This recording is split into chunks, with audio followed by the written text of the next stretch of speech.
व्यंग्यकार हरिशंकर परसाई द्वारा रचित प्रेम की बिरादरी व्यंग्य रचना में आप सभी का बहुत बहुत स्वागत है। तो आइए सुनते हैं प्रेम की बिरादरी। उनका सब कुछ पवित्र है। जाति में बाजे बजाकर शादी हुई थी।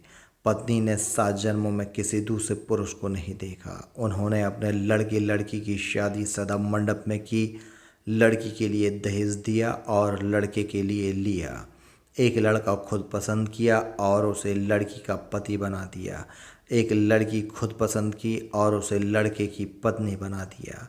सब कुछ उनका पवित्र है, प्रॉपर्टी है, फुर्सत में रहते हैं, दूसरों की कलंक चर्चा में समय काटते हैं।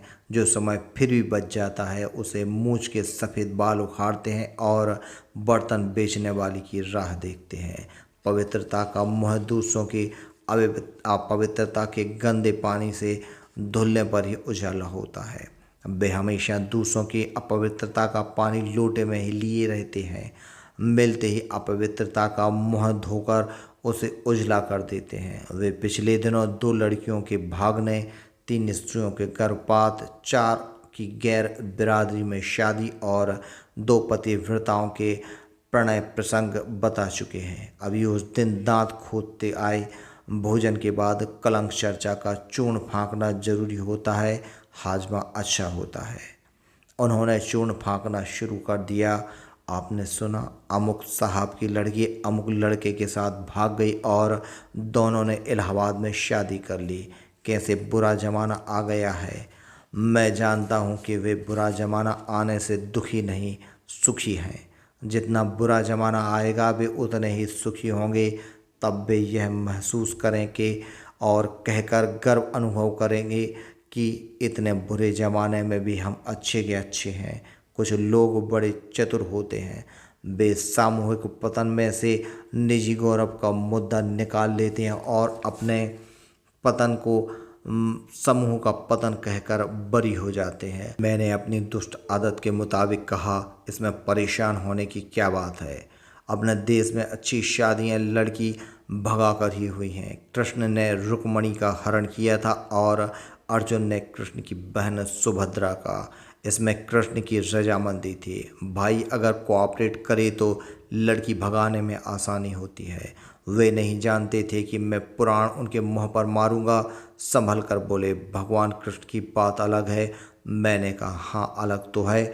भगवान अगर औरत भगाएं तो वह बात भजन में आ जाती है।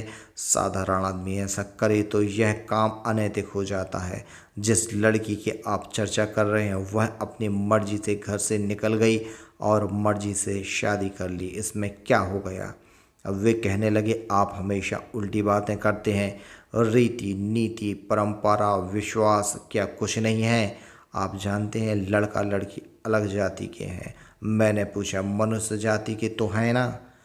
वे बोले, हाँ मनुष्य होने में क्या शक है। मैंने कहा, तो कम से कम मनुष्य जाति में तो शादी हुई। अपने यहाँ तो मनुष्य जाति के बाहर भी महान पुरुषों ने शादी की है, जैसे भीम ने हिडम्बा से। ये घटनाएं बढ़ती जा रही हैं। क्या कारण है कि लड़के लड़की को घरों से भागकर शादी करनी पड़ती है। 24-25 साल के लड़के लड़की को भारत की सरकार बनाने का अधिकार तो मिल जाता है, पर अपने जीवन साथी बनाने का अधिकार नहीं मिला। घटनाएं मैं रोज़ सुनता हूँ। 2 तरह की चिट्ठियाँ पेटेंट हो गई हैं। इनके मजमून ये है, जिन्हें भगाकर शादी करनी है वे और जिन्हें नहीं करनी वे भी उनका उपयोग कर सकते हैं। चिट्ठी नंबर 1, पूज्य पिताजी, अब मैंने यहाँ रमेश से वैदिक रीति के अनुसार शादी कर ली है। हम अच्छे हैं, आप चिंता मत कीजिए। आशा है आप और अम्मा मुझे माफ़ कर देंगे।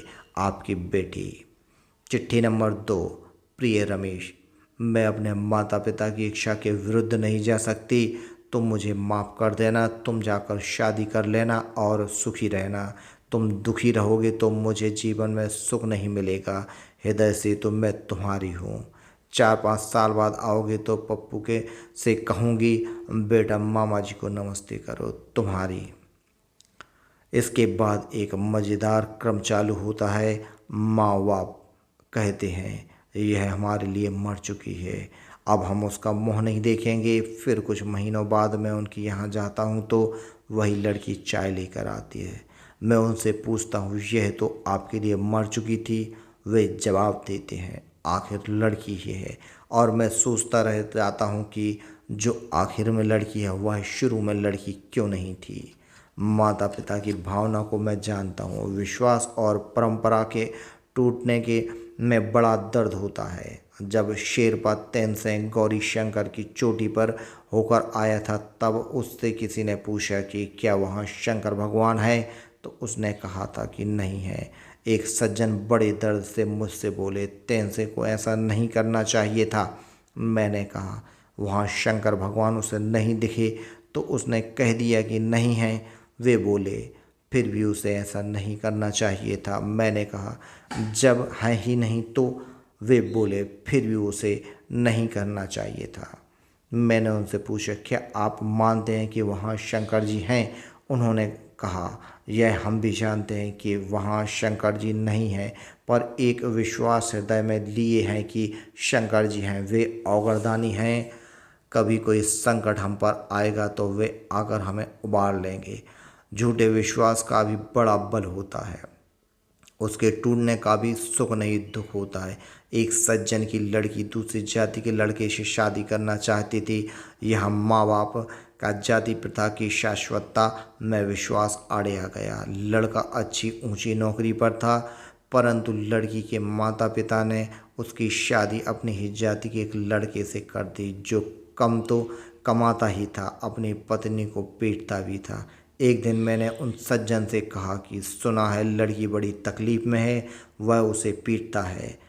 अच्छे, उन्होंने कोई जवाब नहीं दिया। जवाब देते भी तो क्या देते, सिवाय इसके कि इतना तो संतोष है कि जाति वाले से पिट रही है। आखिर ये हमारे लोग किस परंपरा को, किस आदर्श को मान रहे हैं? राम मर्यादा पुरुषोत्तम है, सीता महासती हैं। इनसे श्रेष्ठ स्त्री पुरुष की कल्पना और ऐसे अच्छे विवाह की कल्पना इस समाज में नहीं है। मर्यादा पुरुषोत्तम का निर्माण करने वाले तुलसीदास कहते हैं कि पुष्प वाटिका में कंकर किंकिणी नूपुर की ध्वनि सुनकर लक्ष्मण के सामने राम कन्फेस करते हैं कि ऐसा लगता है जैसे मदन ने दुंदुदी दे दी है। यानी राम के मन का धनुष वहीं टूट गया। विवाह पूर्व प्रेम भी हो गया और फिर विवाह भी हो गया। आज जिन मूल्यों को उस मामले में माना जा रहा है, उनको देखकर मुझे लगता है कि तुलसीदास ने जो लिखा है वैसा ना हुआ होगा। हुआ ऐसा होगा, राम ने लक्ष्मण से पूछा होगा कि यह कंकण किंकड़ी नूपुर की ध्वनि किसकी है। लक्ष्मण ने कहा होगा यह जनक की लड़की सीता की है। तब राम ने पूछा होगा कि क्या जनक अपनी ही बिरादरी के हैं।